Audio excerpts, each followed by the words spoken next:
Hi people, it's Archivist here, hope you're doing well. And for the first time in a very long time, I'm going to be doing a video on Yu-Gi-Oh! Master Duel. It's not just been a while since I've made a video on this game, I actually haven't played it in a very long time, at least in earnest. And as a result, my rank dropped all the way down to rookie, right down to the very bottom.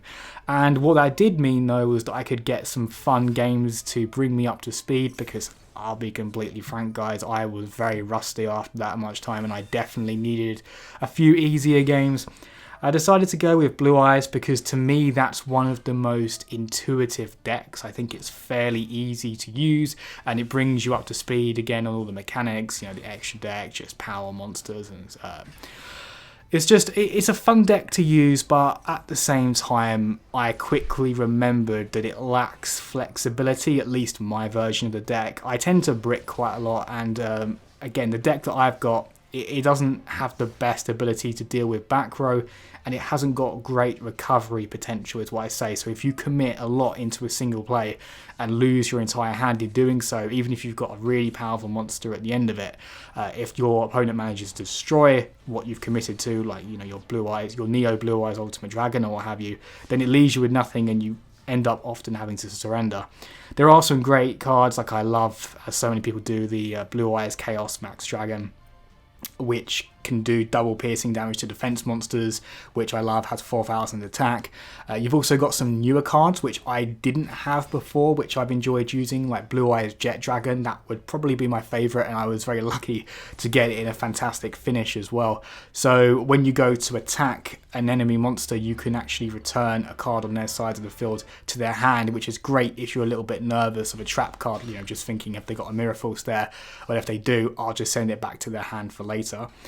And also it's quite easy to summon, because if it's in your hand or it's in your graveyard and a card gets removed from the field, then that means that you can bring it out, so it's pretty easy to summon as well.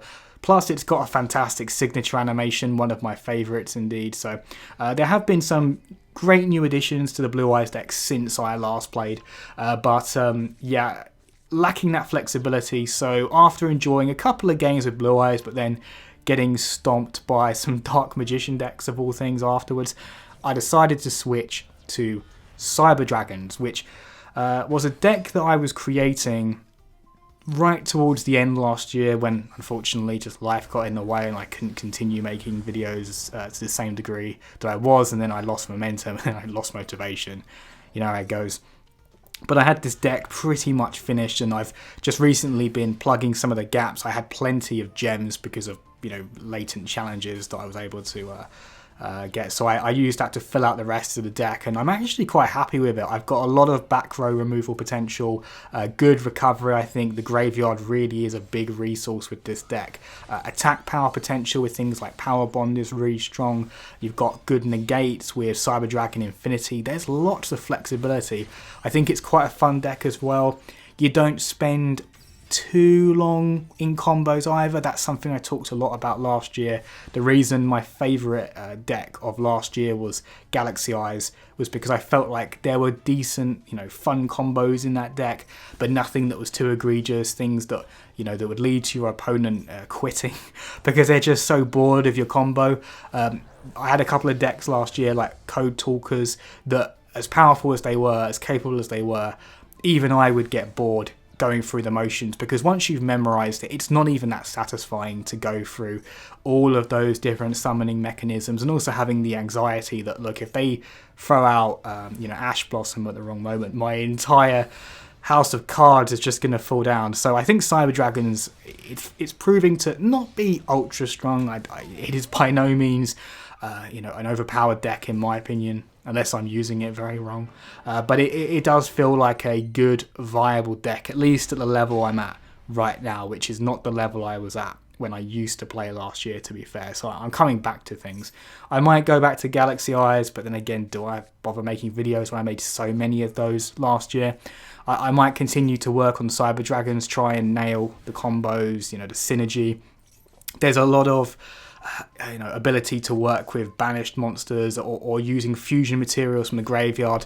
I think one card that has been particularly useful, given that I've been going up against a lot of Dark Magician decks which are quite reliant on their back row, would be Chimera Tech Rampage Dragon, which you can destroy cards in the back row depending on how many fusion materials were used to create it. So you do need at least 2, which would pop 2 cards, but you can bring in like 4 fusion materials to create it, which is quite an investment, but then you can destroy 4 of their back row.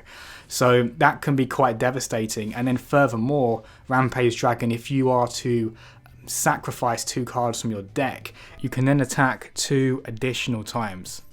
Now, it has 2,100 attacks, so that doesn't seem too broken in its own right, but if you used Power Bond to summon it, that would double it to 4,200.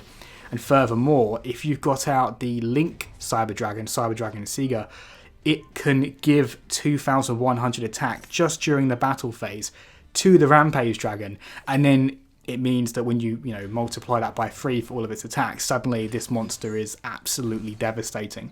And using Overload Fusion to be able to use monsters in your graveyard to get it out, I think all this comes together to make it a great monster, even if you're on the back foot, because it's not too difficult to get out.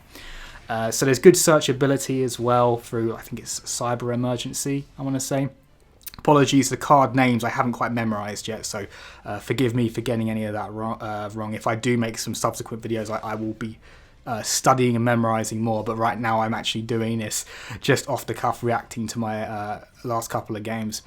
I'll tell you something that is pretty awesome though, is that new Dark Magician art. I just saw that when I logged in, because it's the new icon for the game, at least on Xbox, and I didn't realise that that's actually an alternate card art that you can get for Dark Magician, and even the summoning animation when it comes out follows it. It looks absolutely stunning. So thank you very much for watching this quick return to Master Duel video. I haven't gone into too much of the strategy of Cyber Dragons in this one. Whether I continue to make more, I think it comes down to if I continue to get more free time, honestly, because that's been the biggest barrier to making content. This isn't a job by any means to me. It's completely 100% a hobby, so there's got to be motivation, there's got to be time. And then on top of that, a little bit to do with the performance of the video as well. The algorithm is a cruel mistress on YouTube, and I think even when you're doing it for fun, if it completely bombs, it does hurt the motivation. I can't lie about that. So we'll see how it goes, see if it's worth investing more. If you didn't already, by the way, the last Master Duel video I ever posted, it didn't get as much traction as the rest, but it was one of the best Blue Eyes versus Red Eyes matchups that I'd ever had, and I was so happy to have got it recorded and uploaded, but it didn't really go out that far in terms of viewership compared to some other videos that frankly weren't nearly as exciting. So if you get an opportunity to look back on the channel, you won't have to scroll long because I haven't uploaded a great deal since, then I would recommend checking that out. But yeah, as always people, thanks very much for watching and see you next time.